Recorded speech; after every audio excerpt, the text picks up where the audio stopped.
วงเงินลาบยศสรรเสริญเกียรติการศักดิ์ศรีความมีไม่เคยพอความท้อไม่มีลูกเราชั่วดีดังสีขาวดำร้อนเราเผาหล่นจนไว้ร่วงโรยสังขารลูกโอยนั่งโอยเรียบดังฟ้ายามใกล้ค่ำไม่เที่ยงไม่แท้สิ่งเคยไปคว้าลูกช้ำกว่าจะได้พบพระธรรมก็ยามใกล้ต้นทยา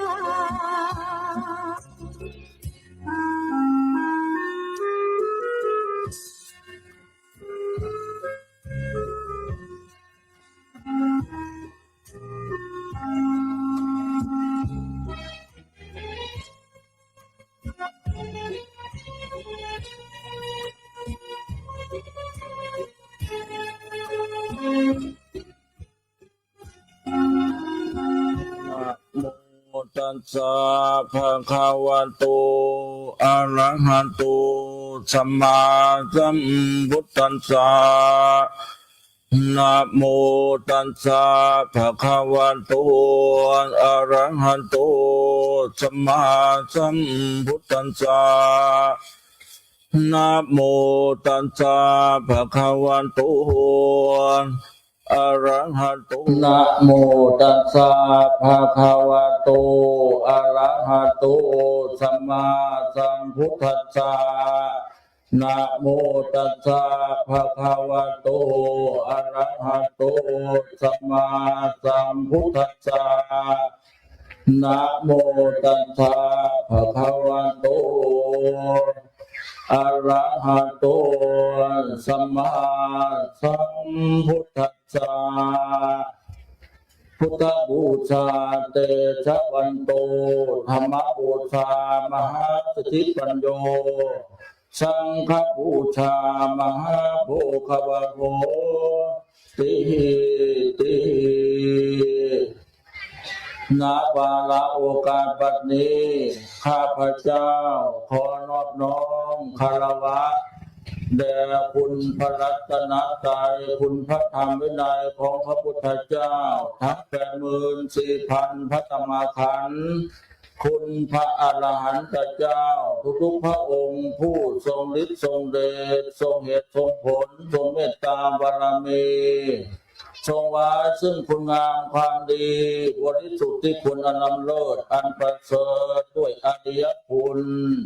อันเป็นเนื้อนาบุญแห่งมวลหมู่เวนยสัตว์ทั้งหลายและขอโอกาสขออนุญาตต่อหมู่คณะพระสงฆ์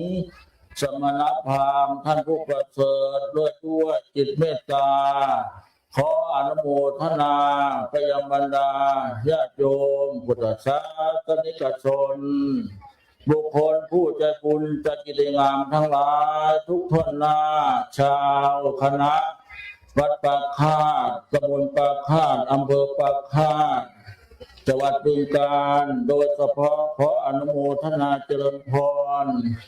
และท่านนายแต่ท่านนายกเทศมนตรีนายกเทศมนตรีเทศบาลปากคาดคือคุณเจริญสุขพวจันทร์ผู้มาเป็นเกียรติเป็นภูมิเป็นยศเป็นศรีเป็นสง่าบารมีในพิธีการงานครั้งนี้และท่านเจ้าและคณะท่านเจ้าภาพทุกคณะชาววัดประพาสอันมีท่านผู้ใหญ่บ้านผู้ช่วยและคณะอบตและท่านอุบาสกอุบาสิกาชาววัดประพาสของเราในวันนี้ท่านทั้งหลายได้มารวมกันอยู่ณสถานที่วัดประพาสแห่งนี้ได้มาประกอบพิธีอันเป็นบุญเป็นกุศลเป็นบุญเป็นคุณอันยิ่งใหญ่หลายวันแล้วได้พากันจัดการทำบำเพ็ญ เที่ยวเห็นสารพัดทุกสิ่งทุกอย่างตั้งแต่สถานที่ที่พักพาอาศัยประรำพิธีสถานลานธรรมนอกจากนั้นอันที่ใหญ่ไพศาลคือกิจการงานพระศาสนาได้เตรียมสถานที่ที่จะเป็นแท่นบัลลังก์ประดิษฐานหลวงพ่อพระพุทธมุนีนวศรีวิสุทธิ์ที่เรากำลังได้ริเริ่มในการสร้างการทำสร้างหลวงพ่อองค์พระประธานหลวงพ่อทรงเครื่องปางนาคปกเป็นหินศิลาแดงหรือว่าเป็นหินศิลาแดงอันนี้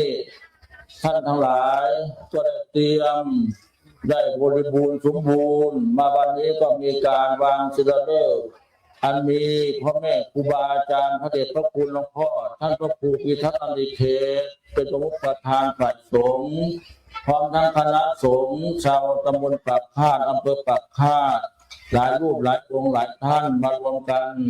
พร้อมทั้งบรรดาคณะท่านพระอาจารย์มหาชาวที่เดินทางมาจากจังหวัดอุบลก็มารวมด้วยช่วยกันทั้งพระเจ้าพระสงฆ์ญาติโยมคณะคุณแม่ชีตลอดทั้งท่านผู้ดีผู้ประเสริฐด้วยศรัทธาความเพียรความพยายามคือคุณกนกพรพร้อมทั้งครูบาคนได้มาจัดไปสีทำอยู่นี่หลายวันแล้วได้4-5 วันแล้วอันนี้ก็เป็นส่วนหนึ่งที่มาร่วมด้วยช่วยกันจัดเตรียมสถานที่เวทีลานบุญลานธรรมมีการตั้งพิธีบวงสรวงบูชาคารวะคุณพระรัตนตรัยเป็นต้นจนถึงคุณพ่อแม่ครูบาอาจารย์ตลอดทั้งมวลโอพระเทพเทพอารักษ์นาคพุทธทั้งหลายผู้มีพระคุณทุกท่านหน้าได้ประกอบพิธีเป็นระดับลำดามามีท่านผอ.วิทยาไสยคณีเป็นเจ้าพิธีว่าการเชื้อเชิญพระเทพเทวาอาหัตมาอนุโมทนาสาธุการและอาราธนาคารวะพระคุณพระรัตนตรัยอันประเสริฐคุณพ่อแม่ครูบาอาจารย์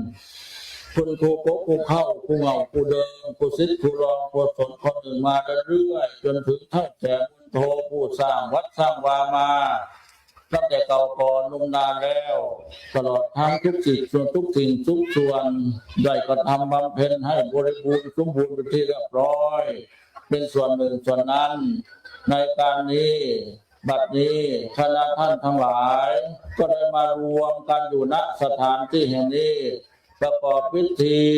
อันเป็นบุญเป็นกุศลมหากุศลอันยิ่งใหญ่ตั้งจิตตั้งใจมาร่วมด้วยช่วยกันประพฤติดีปฏิบัติชอบประกอบกรรมดีเรียกว่า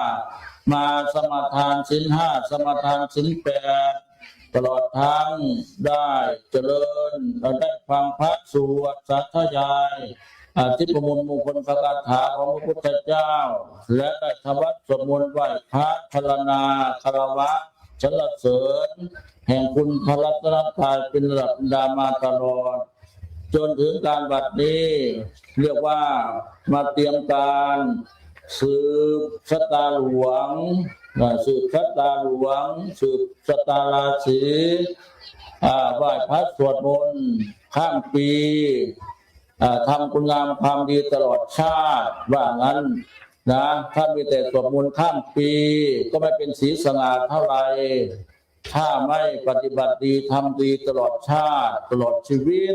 อันนี้ก็ขอให้ฝังจิตฝังใจว่าเมื่อเรามาสวดมนต์ข้ามปีร่วมกันทำคุณงามความดีตลอดชาติตลอดภพตลอดชีวิตด้วยจิตของเราน้อมบูชาแด่คุณพระรัตนตรัยเป็นหลักเป็นเอกเป็นโพ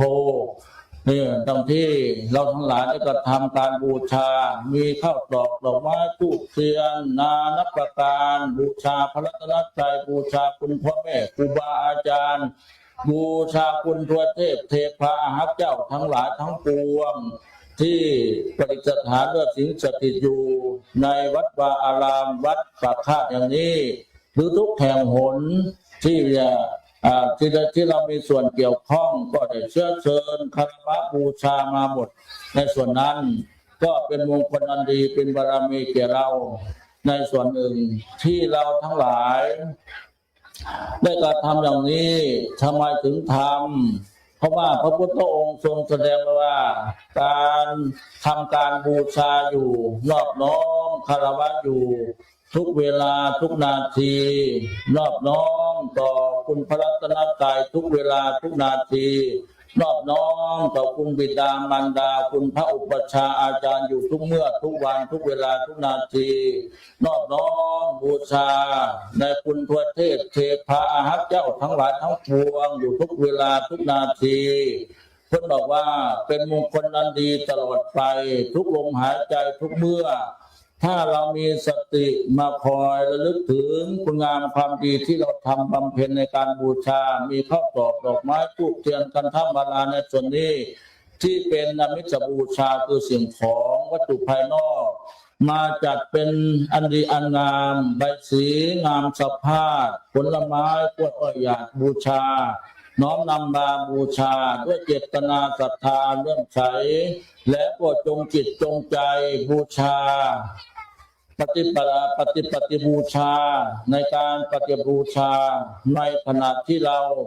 ได้ทำการบูชาก็ระลึกถึงคุณพระพุทธเจ้าเป็นหลักเป็นเกณฑ์ระลึกถึงคุณพระธรรมระลึกถึงคุณพระสงฆ์เป็นระดับดำดามาตลอดและได้สมทานตนเป็นผู้ตั้งมั่นอยู่ในศีลในธรรมในคุณงามความดีตั้งมั่นอยู่ขณะหนึ่งขณะนี้ขณะเวลานี้เป็นคุณงามความดีเป็นบารมีเรียกว่าปฏิบัติบูชาเพราะได้สมาทานศีลห้าสมาทานศีลแปดได้ไหว้พระสวดมนต์จิตตัวเป็นบุญเป็นกุศลเป็นมงคลแก่กายแก่ใจแก่วาจาแก่หมู่แก่คณะแก่พระแก่โยมแก่วัดวาศาสนาแก่หมู่สังคมในบ้านในเมืองก็เพราะการบูชามีความนอบน้อมคารวะถึงบุญคุณของกันและกันตลอดถึงคุณพระรัตนตรัยทำไมถึงว่าอย่างนั้นการบูชาระลึกถึงคุณพระรัตนตรัยนั้นเป็นสิ่งที่ยิ่งใหญ่ไพศาลแม้แต่ทวเทพเทพาหักหลักภูมิทั้งปวงนาคพุทธเทวาอินพรหมยมยักษ์ทั้งหลายก็นิยมชมชอบประกอบการบูชาและระลึกถึงคุณพระพุทธเจ้าพระธรรมพระสงฆ์ทำไมถึงระลึกถึงคุณพระพุทธเจ้าพระธรรมพระสงฆ์คุณบิดามารดาคุณพระอุปัชฌาย์อาจารย์เพราะว่าการระลึกถึงการกราบไหว้วันทาบูชาอยู่นั้นเป็น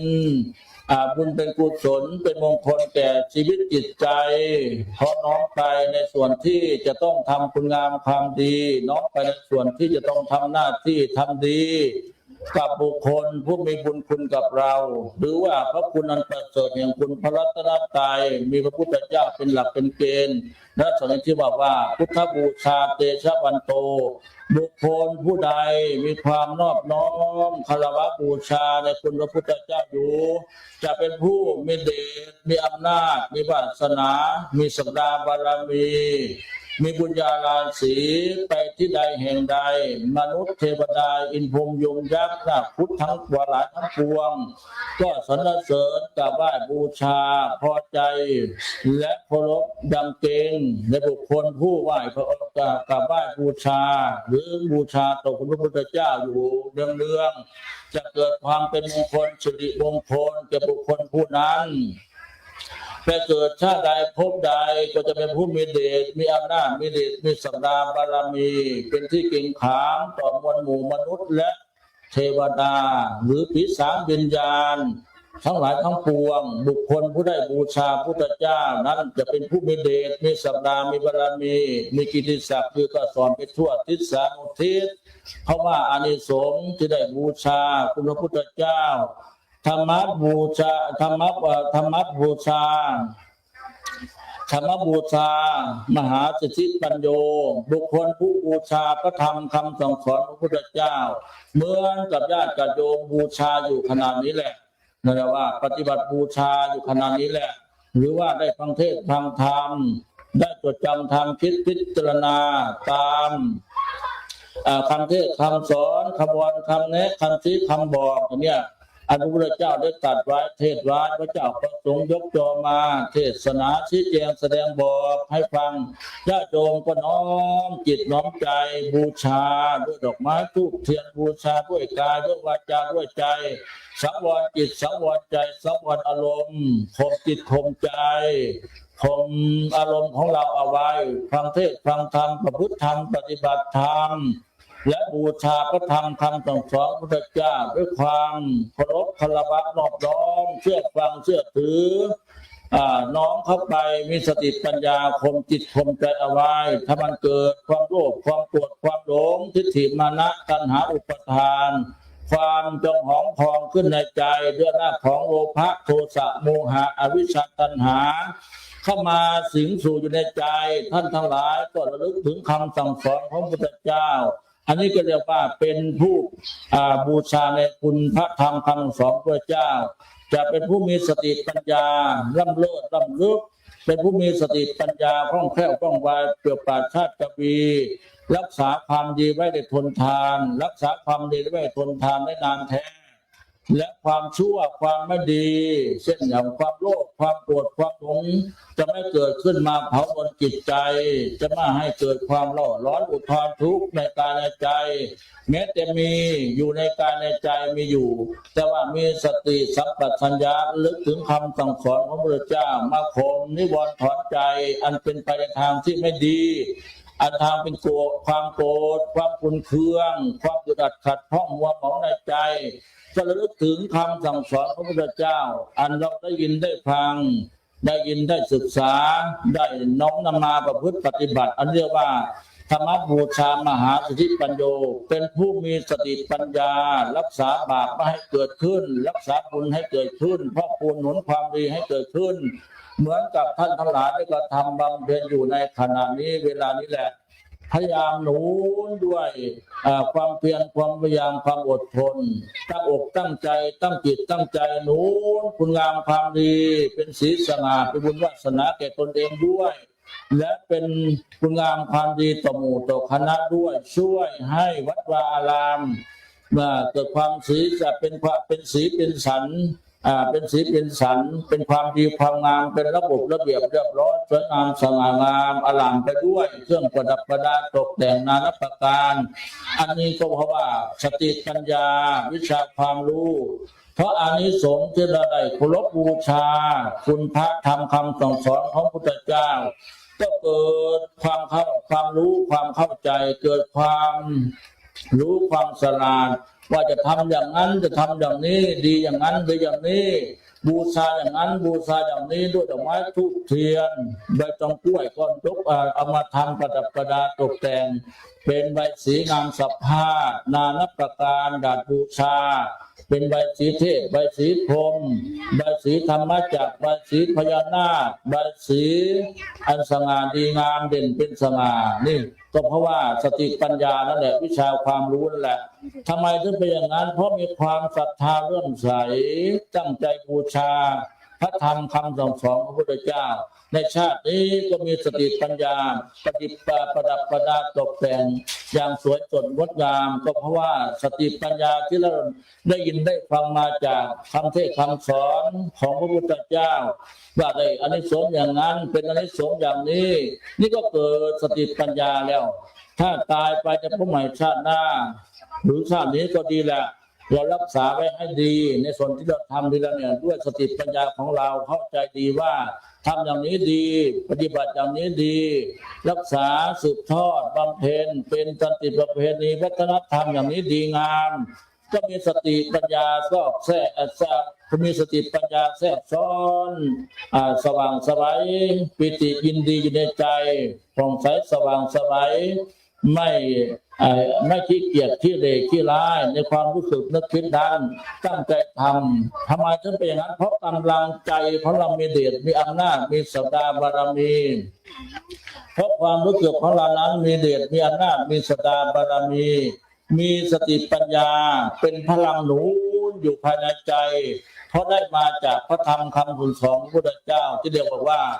ธรรมบูชามหาสิทธิปัญโยเป็นผู้มีสติปัญญายิ่งเป็นผู้มีสติปัญญาวิชาความรู้มาก ไปเกิดชาติหนึ่งภพใดบุคคลเหล่านี้ก็จะเป็นผู้มีสติปัญญาปรับเปลี่ยนชาติกบีไหวพริบดีปฏิภาณโวหารดีเฉลียวฉลาดเปลี่ยนแปลงชาติกบีเป็นผู้ดีผู้งามล้ำเลิศประเสริฐด้วยสติปัญญาฟังเทศน์ฟังธรรมก็จดจำธรรมคิดได้แตกฉานเหมือนดังพระมหาสังฆยนะเหมือนดังพระสารีบุตรอย่างนี้เป็นต้นทีนี้พวกเราทั้งหลายก็ได้เหตุได้ผลมาจากพระธรรมคำสั่งสอนของพระเจ้าเราทั้งหลายจึงพอใจบูชาด้วยก้อนข้าวอาหารปัจจัยทยทานอิทธิไมยตรจีวรอะไรต่างๆดอกไม้ทูปเทียนสิ่งที่เราเห็นอยู่นี่แหละเรียกว่าบูชาพระธรรมคำสอนของพระพุทธเจ้าตามที่เราได้ทำได้โดยเฉพาะแล้วได้มาประพฤติปฏิบัติบูชานี่มาถือศีล 5ถือศีล 8นุ่งขาวห่มขาวสมทานตนเป็นนักพจน์นักบวชก็เพราะว่าอานิสงส์ที่เราศรัทธาเลื่อมใสในคำสั่งสอนของพระพุทธเจ้าก็เพราะสติปัญญานั่นแหละเป็นวิชาความรู้ทำให้เราได้ทำให้เป็นเหตุให้เราทำได้แล้วก็ทำดีแล้วก็สละทำดีด้วยทำงามทำสวยทำละเอียดปานนี้ทุกสิ่งทุกอย่างนี่เห็นไหมที่เราทำอยู่เนี่ยประดับประดา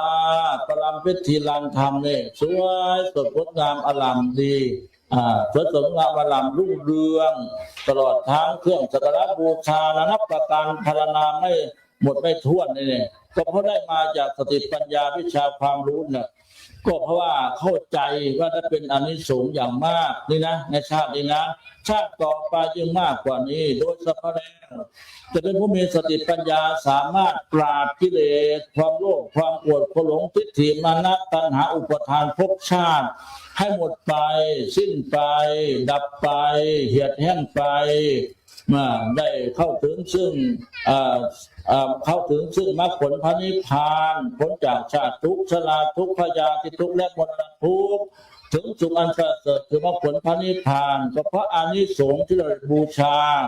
คารวะต่อคุณพระธรรมคำสั่งสอนของพระพุทธเจ้านี่แหละเนี่ยอย่างที่ท่านทำอยู่เนี่ยไม่ใช่ว่าไร้ประโยชน์บางคนบอกว่าโอ้ยทำไปอย่างกระดอกกระเดียดบ่เมื่อยบ่เพราะว่าผู้คนเขาเจ้ากี่ข้านเนาะไม่ใช่ไปยังกระดอกกระเดียดเฮ็ดไปเพราะข้าวกับใบตองกล้วยก็แห้งก็เหี่ยวล่ะสิ่งบูชาดอกนั้นก็หอมก็เหี่ยวดอกไม้ดอกตอบก็แห้งก็เหี่ยวล่ะถ้าไปยังกระดอกกระเดียดมันหกมันเหี่ยเพราะว่าเอาไปยังสั้นอันนั้นผู้กี่ข้านผู้สติปัญญาบ่ลึกบ่ซึ้งนะพระพุทธเจ้าก็บอกไว้หมดแล้วตัดไว้หมดแล้วว่าบูชาด้วยอมิตรสิ่งของดอกไม้ทูปเทียนผ้าผ่อนแพรพานอิทธิไมยตรจีวรข้าวน้ำโภชนาอาหารอันนี้ก็เรียกว่าเป็นการบูชาด้วยไม่คือสิ่งของก็อยู่ได้เพราะการบูชานี่แหละบ้านเมืองเราอยู่ได้สังคมเราอยู่ได้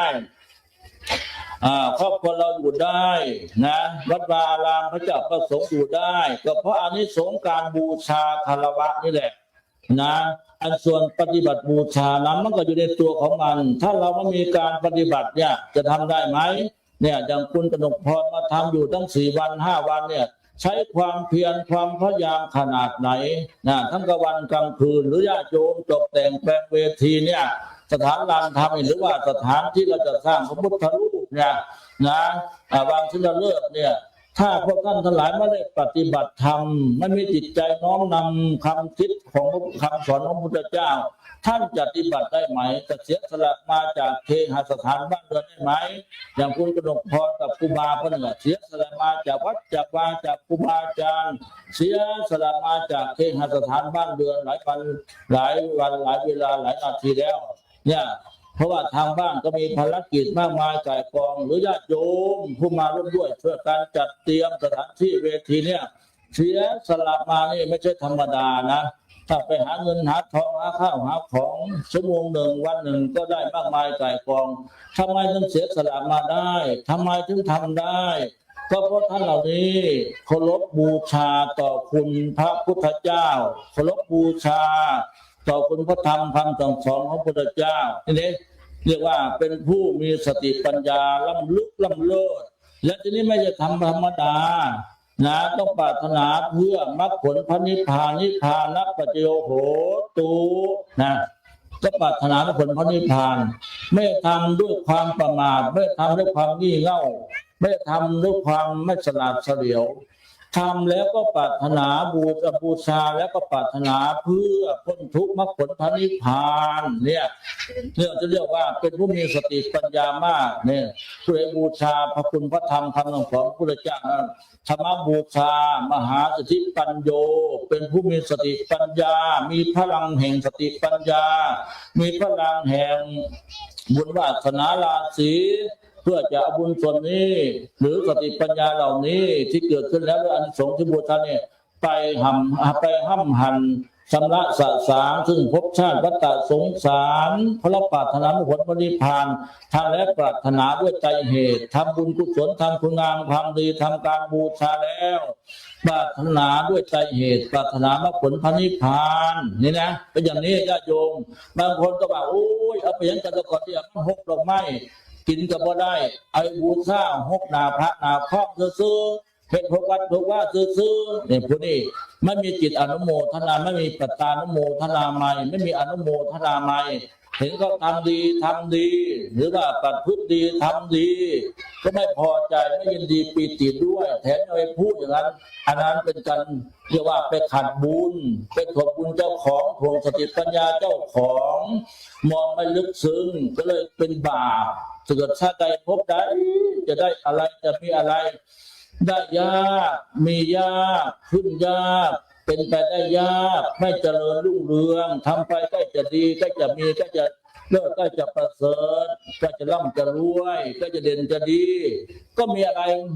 มีกรรมมีบาปมาตัดรอนทอนกำลังลงไปไม่ได้สำเร็จแล้วจะเป็นเจ้าเป็นนายพ้นก็บ่ได้แล้วจะสอบได้สอบดีก็บ่ได้แล้วจะได้หางมีสีสุขก็บ่ได้แล้วเพราะว่าชาติก่อนพบก่อนไปขัดขวางความดีเขาไปกับตู่ดูหมิ่นนินทาว่าไม่ดีที่เขาทำดีนั้นก็ไม่มีจิตอนุโมทนาสาธุกับเขาแถมยังไปขัดข้องไปมัวหมองด้วยอารมณ์ของตนที่ไม่ชอบใจไม่พอใจไม่เลื่อมใสไม่ยินดีเพราะไม่ถูกตามจริตของตนก็ว่าไปในทางที่ไม่ดีอันนี้ก็เป็นบาปเป็นโทษติดไปในภพหน้าชาติใหม่ในบุคคลเหล่านั้นนะจำไม่ให้ดีนะอย่าโจมเด้อไปออกไปตนไม่ใหญ่ไม่ตู้พ่อพดตนเท่าก็ดีบางคนชอบพูดอย่างนั้นอาตมาได้ยินบ่อยๆได้ยินบ่อยๆเห็นเขาทำอะไรในสิ่งที่ดีกว่าตนเองได้กว่าตนเองงามกว่าตนเองดีกว่าตนเองเอาแล้วไปขัดข้องขัดคอแล้วหาเรื่องหาข้อหาวิธีละไปขัดข้องขัดคอไปขัดล่องขัดลอยแล้วทั้งเขาทำดีด้วยการไม่ได้ไปเบียดเบียนตนเองแต่ตนเองก็ดันไปเบียดเบียนเขาด้วยหูด้วยตาด้วยจิตด้วยใจด้วยความรู้สึกนึกคิดไปพูดอย่างนั้นพูดอย่างนี้ไปพูดให้เขาเสียกำลังใจพูดให้เขาเสียความเพียรความพยายามความอดทนนั่นแหละก็กลายเป็นบาปติดตนติดตัวสังเกตดูบางคนบางท่านจะได้จะดีจะเด่นจะดังจะรุ่งเรืองร่ำรวยสวยดีสำเร็จได้ในกิจนั้นการนี้ไม่สำเร็จไปพักหนึ่งเอาหัวซักลงแล้วยกโต๊ะยกเก้าอี้ไปแล้วนะเป็นสันได้บางท่านบางคนก็โอ้ยมีเรื่องถึงข้อขาดบาดตายโอ้ยเป็นสอบได้ใกล้จะเป็นผู้เป็นนายเป็นเจ้าเป็นนายเป็นแพทย์เป็นหมอเป็นด็อกเตอร์คนได้บางคนโอ้ยสอบมาแล้วเพราะจะเป็นเพราะ3 มื้อเพราะ3 เดือนเพราะ4 มื้อซ้ำมายังจงแจไปทั้งไม่ซ้ำบางคนก็ติดคุกติดตารางบางคนก็ถึงขั้นเสียสุขภาพร่างกายเสียอวัยวะบางคนก็ถึงเสียชีวิตก็มีบางคนก็ถูกเขากั้นเขาปัดผู้เขากั้นเขาขวางเขาคัดเขาคลองบ่ได้เป็นได้ไปตามจุดที่ต้องเป็นต้องไปนั่นเรื่องที่ดีที่งามที่เด่นที่ดังไปนะไปบ่ได้นั่นหลุดจะพูดมันนั่นเพราะว่าชาติก่อนพบก่อนด้วยชาตินี้พบนี้แหละไปพูดไปกล่าวไปขัดไปขวางไม่อนุโมทนาสาธุกับเขาก็เลยเป็นเวรเป็นกรรมเป็นบาปเป็นกรรมเป็นทวงความเจริญจะขอไม่เกิดขึ้นอันนี้มีมากนะมีมากก็ระวังให้ดีตัวนี้จิตดวงนี้เป็นอกุศลไม่อนุโมทนาสาธุกับเขาได้ยินข่าวว่าวัดปากคาดเนี่ยวัดปากคาดครูบาแสงยาสาแสงพ่อตู้พ่อตาทั้งหลายทั้งปวงจะพาจัดตรงนี้ทำอย่างนั้นเตรียมการอย่างนั้นเตรียมการอย่างนี้พิธีสวดสืบพระตาหลวงสืบสวดสวดมนต์ข้ามปีสร้างความดีเป็นศีลสง่าแก่ชีวิตวางเสลิมอะไรต่างๆได้ยินแล้วโอ้ยให้ยังกระดกกระเดี่ยสามพุทธรูป เต็มบ้านเต็มบ้าอยู่กราบประวัติไหวเห็นยังกระโดดกระเดียเห็นแต่เสียเงินเปลี่ยนเงินเสียละปูนเสียทรายเสียหินเสียเวลาเห็นยังกระโดดกระเดียเห็นแล้วกับพระเสียไปกราบไปบ่ายอยู่หันหนาอันนี้พูดขี้ข้านใจบ่ประเสริฐใจบ่ลำเลิศใจบ่ประเสริฐคือบ้านคือมั่งคือหมู่คือพวกคือหมู่คือเพื่อนเพิ่นใจบ่ลำเลิศบ่ประเสริฐคือยักชู้ยักซ่าเพิ่นอันเนี้ยเวลาไปเกิดพบใดชาติจะขี้เหร่สติปัญญาก็ไม่คล่องแคล่วไม่ว่องไวใจไม่ฉลาดไม่ประเสริฐไปเกิดในภูมิภพที่ลำบากยากเข็ญไปเกิดในประเทศที่ลำบากยากจนไปเกิดในกับบุคคลที่โหดร้ายทารุณไปเกิดในภพใดท่านแล้วก็เป็นหมูหมากาไก่ก็ไปเกิดกับผู้เขาเจ้าตีเก่งๆด่าเก่งเตะเก่งๆหั่นล่ะใส่ตุ๊บโลดเป็นหมาก็ดีเหลืองจะใช้หลังกันหลังแอนห้องเบ้งไปล่ะเป็นแมวหรือการจับพี่ขำหัวคนละขำกำแพงคุณพวกนี้มันเป็นสถานไปขัดขวางความดีเป็นศีลสมาบ่ได้เลยเพราะต้องระวังให้ดีอันนี้เป็นทำไมถึงเป็นอย่างนั้นเพราะว่ามันมีธรรมะคารวะตาจิตใจมีธรรมะคารวะไม่คารวะไม่อ่อนโยนไม่นิ่มนวลไม่ส่วนอนุโมทนาบุญกับเพิ่นความดีของผู้อื่นที่เขาทำกรรมดีผู้อื่นที่เขาสร้างที่เขาปฏิบัติตัวไม่พอใจแล้วทั้งไม่เงินก็ไม่ได้ออกของเขาพวก2 บาทละคนนะตัวไม่ก็ไม่ได้เก็บให้พวก2 ดอกหรอกข้าจะเบ่งอยู่หันนะข้าจะตึงอยู่หันที่อึ่งอ่างอึ่งเผาเนี่ยใช่นะลักษณะอารมณ์พูดถึงอารมณ์เป็นอย่างนี้ส่วนมากจะมีเยอะนะพูดอย่างนั้นเพราะว่าไม่ได้ศึกษาพระธรรมคำสั่งสอนพระเจ้าไม่เคารพนอบน้อมต่อพระธรรมคำสั่งสอนของพระพุทธเจ้าไม่ศึกษาให้มันถี่ถ้วนท่องแท้ให้มันเข้าใจก็เข้าใจไปอย่างนั้นก็ว่าไม่มีประโยชน์อะไรเพราะว่าทั้งมันมีประโยชน์มากมายแต่ตอนนี้อย่างวัดปากข้าเราเนี่ยมีประโยชน์มากมายแต่กองตั้งแต่คนหนึ่งเริ่มคิดขึ้นมาครูบาแสงไปปรึกษาอาตมาว่าจะทำพระพุทธว่าจะสร้างพุทธรูปอย่างนั้นอย่างนี้อย่างนั้นมันจะเอาปูนเฮ็ดให้อย่างนั้นโอ้ไม่ได้เสียยี่ห้อวัดปากข้าไม่ได้เขาต้องเอาอย่างซี่ต้องแนะนำให้เอาหินเนี่ยนักแน่นมันแก่นเนี่ยนะถาวรห้อยพบพันชาติก็ยังเป็นหินอยู่เก่าแม้แต่จะสลักหักพังลงไปไม่ออกแม้แต่สลักหักพังลงไปก็ยังเป็นหินอยู่บ่เป็นปูนบ่เป็นทรายบ่เป็นไม้บ่เป็นตอกเป็นหินยังเป็นรูปพระทรงพระอยู่ยังเป็นสัญลักษณ์ของพระพุทธศาสนาอยู่นะอันนี้เป็นอย่างซี่จึงได้พระถ้ำเป็นหินบวกกับบ่กินดินกับบ่กัดน้ำกับบ่พัดลมกับบ่ตีนั่นน่ะไฟกับบ่ไหม้อันนี้เป็นจังซั่นหินเนี่ยหมายถึงความหนักแน่นนะหินเนี่ยความหนักแน่นแข็งแกร่งมาตรฐานทนทานถาวรจนกว่าดินสิสลายดินจนกว่าแผ่นดินสิสลายพละอาตมาไปเห็นที่ประเทศอินเดียนะประเทศอินเดียประเทศศรีลังกาไปเห็นที่เหลืออยู่เป็นสัญลักษณ์ของพุทธศาสนาได้กลับคืนมา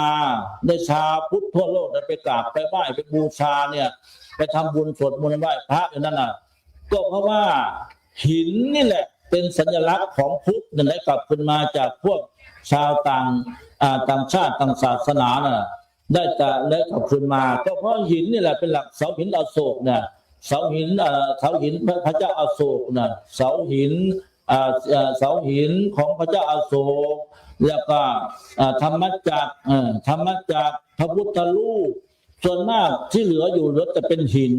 ส่วนที่เป็นโลหะน่ะหอประสาทของพระแม่นางวิสาขา7 ชั้น5 ชั้น7 ชั้นบ่เหลือจักอันที่เป็นทองเป็นเงินเป็นโลหะน่ะบ่เหลือจักอัน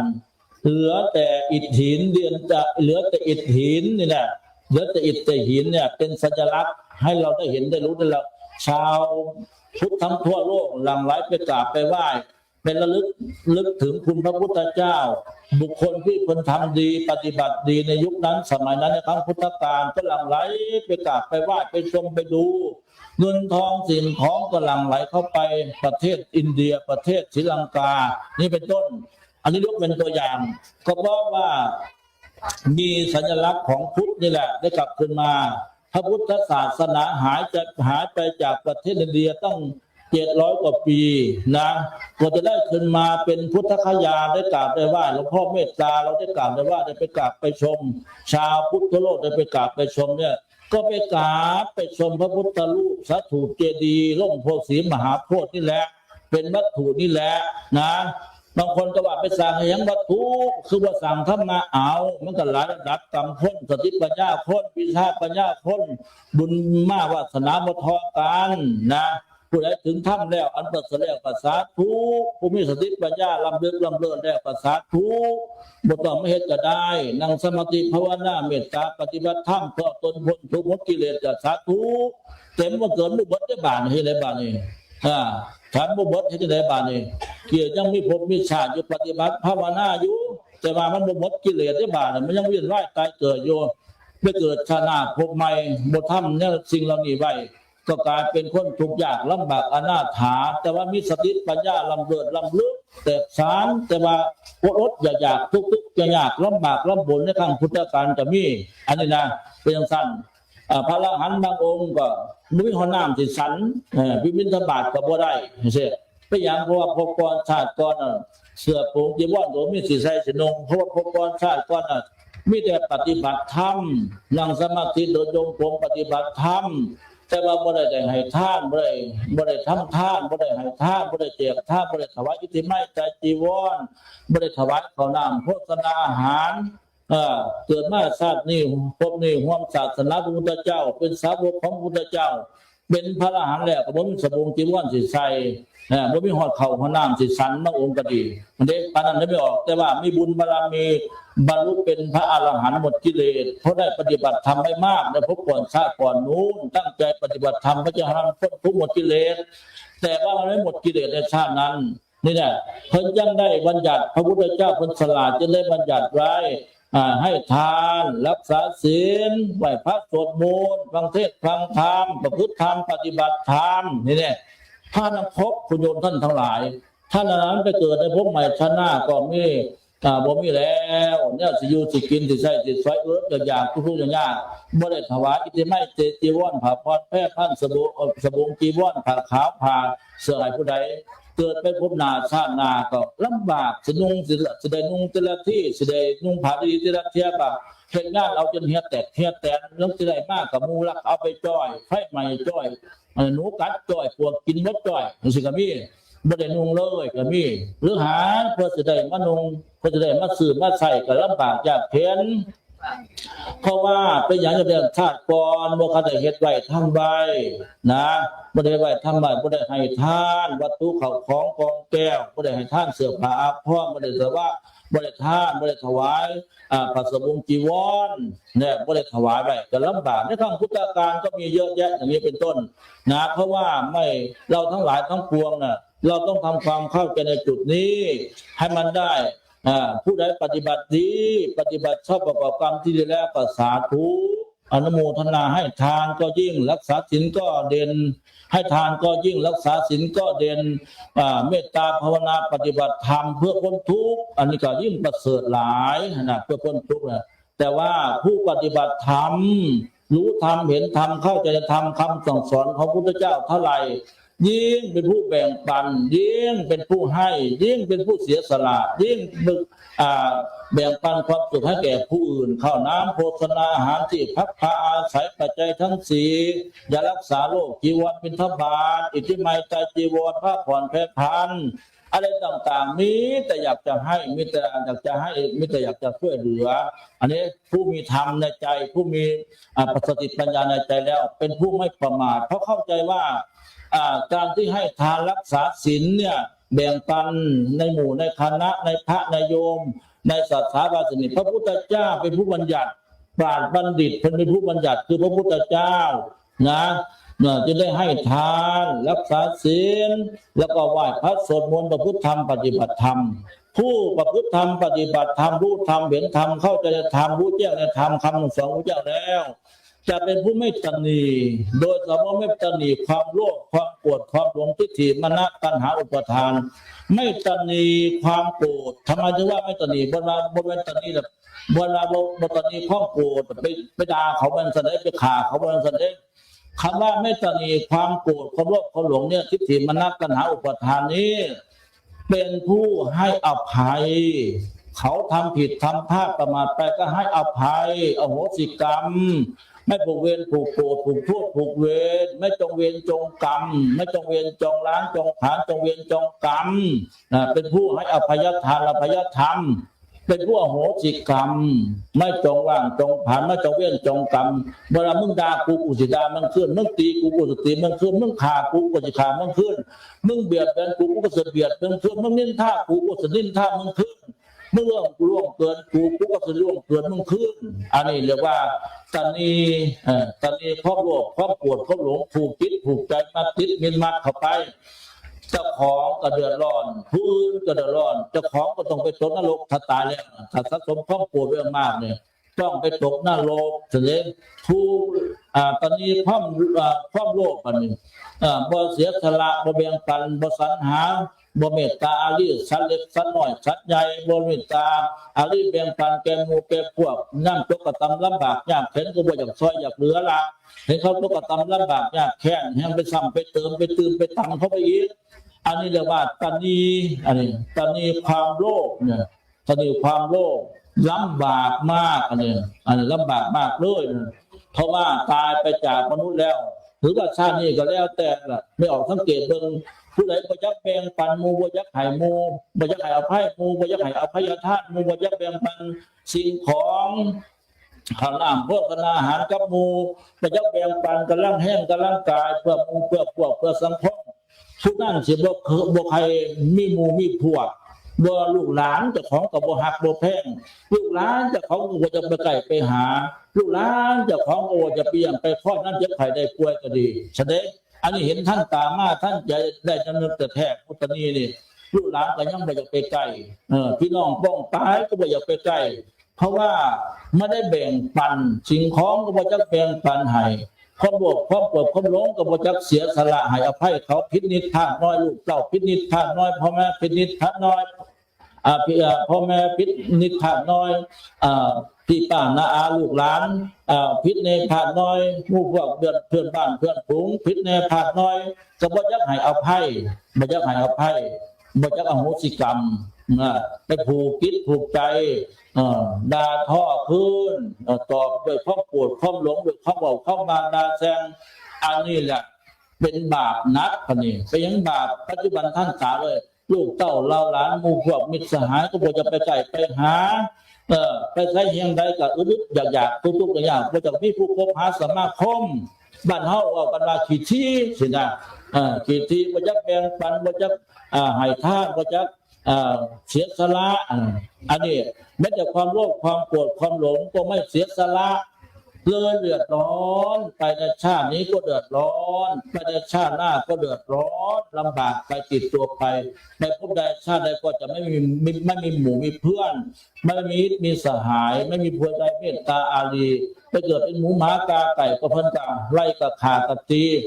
เขาก็บ่ให้กินก็กินหน่อยบ่อิ่มหาลักกินจกกินทำใจเป็นหมาเป็นแมวก็ดีจะได้กินแสดงเพราะว่า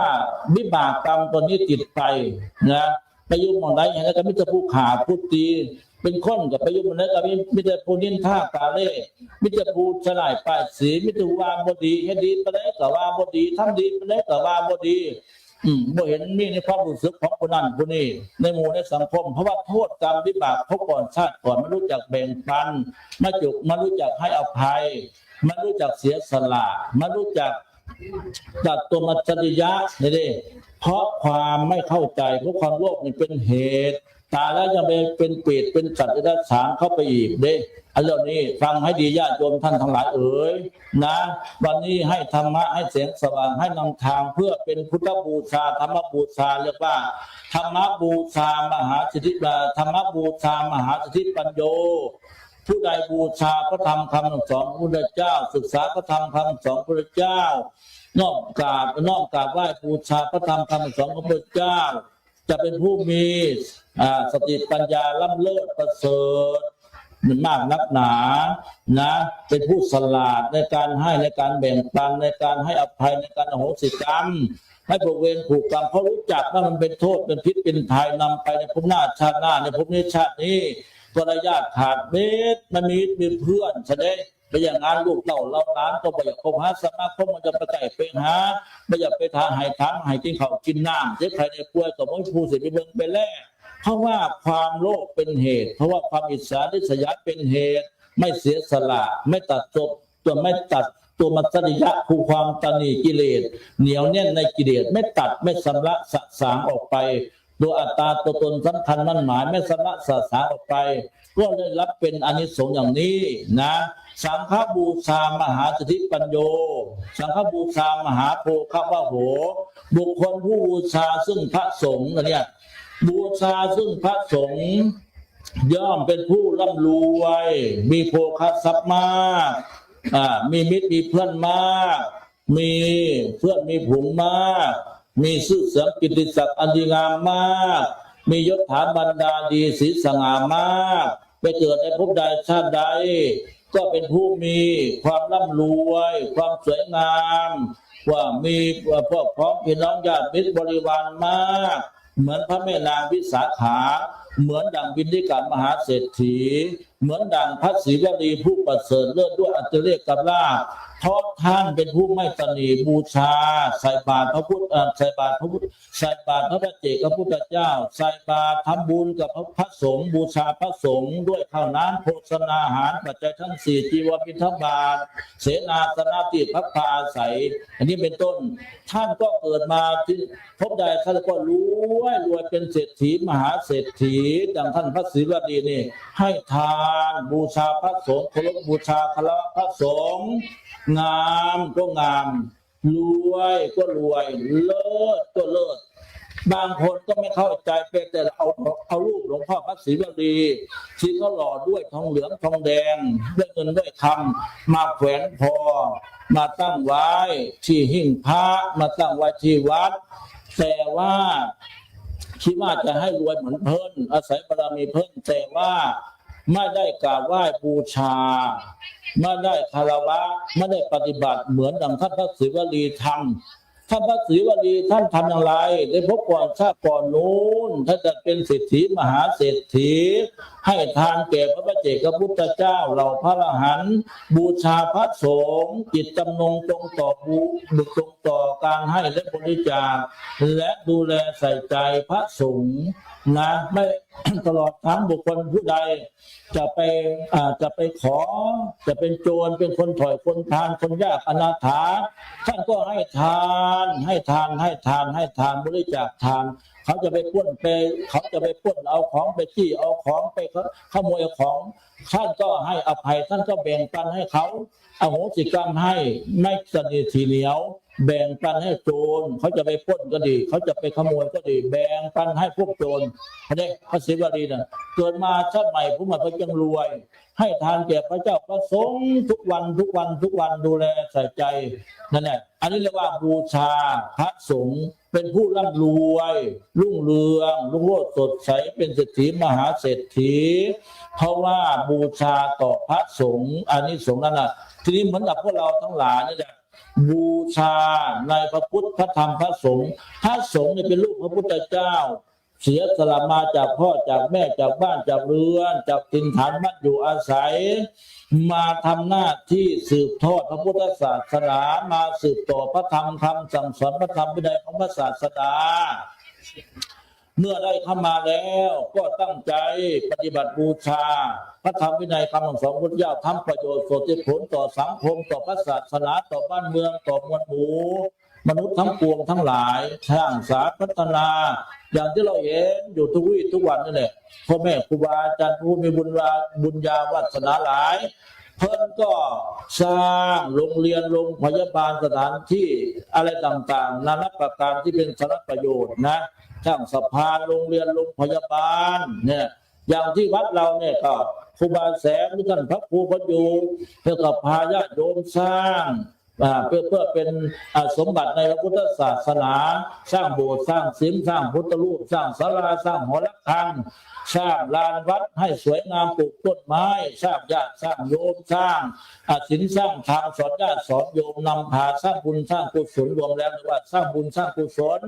นานับประการพรรณนาไม่ถ้วนไม่หมดไม่ถ้วนนะที่เป็นพาให้นี่เรียกว่าหน้าที่ของพระสงฆ์เป็นลูกพระพุทธเจ้าบวชเข้ามาแล้วก็สืบทอดสมบัติในพระพุทธศาสนานำพาญาติโยมนี่แหละที่บุคคลได้บูชาได้อุปถัมภ์บำรุงด้วยก่อนข้าวอาหารทายทานปัจจัยทั้งสี่รวมด้วยช่วยกิจช่วยการงานพระศาสนานี่เรียกว่าบูชาพระสงฆ์สังฆบูชามหาสิทธิสังฆบูชามหาโพคาวโหไปเกิดชาติใดพบใดก็จะเป็นผู้มีโภคทรัพย์มากเป็นผู้เฉลียวฉลาดเปี่ยมปราศจากวีร่ำรวยสวยดีสีสุขเพราะอำนาจวาสนาได้มาจากที่ว่าบูชาพระสงฆ์เชื่อฟังพระสงฆ์ตั้งใจจดจำนงตรงต่อทางคุณงามความดีสืบทอดพระพุทธศาสนาช่วยเวียกช่วยงานช่วยการช่วยกิจสารพัดช่วยและหลายประการอันนี้เรียกว่าบูชาพระสงฆ์ฉะนั้นแลวันนี้พวกเราท่านทั้งหลายได้พากันมาน้อมถวายบูชาบริบูรณ์สมบูรณ์ทั้งพระพุทธเจ้าพระธรรมพระสงฆ์บูชาคุณพระอุปชาอาจารย์บูชาคุณบิดามารดาบูชาคุณตัวเทพเทพาฮับเจ้าทั้งปวงนั่นน่ะก็เป็นอานิสงส์แก่พวกเราจึงจะเกิดเป็นสิริมงคลติดตัวติดตนจิตใจของพวกท่านจึงจะมีความหมายในการว่ามาสวดมนต์ข้ามปีสร้างคุณงามความดีร่วมภพร่วมชาติร่วมศาสนามาสวดมนต์ข้ามปีสร้างคุณงามความดีแก่เจ้าของเรียกว่ามาสะเดาะเคราะห์สะเดาะกรรมที่ไม่ดีความที่ไม่ดีเรื่องที่ไม่ดีออกจากจิตจากใจจากอารมณ์ของเรานี่ให้มันเบามันบางไปนี่ด้วยการที่เรามีอุบายระลึกถึงคุณพระธรรมคำสอนพระเจ้าระลึกถึงยึดมั่นอยู่ในพระพุทธศาสนาเป็นหลักเป็นเกณฑ์ได้มาประพฤติปฏิบัติอย่างนี้นะถ้าพวกเราทำได้อย่างนี้เรื่อยๆไปก็จะเป็นสิริมงคลเรื่อยๆไปปีใหม่ผ่านไปปีเก่าผ่านไปปีใหม่เข้ามาถึง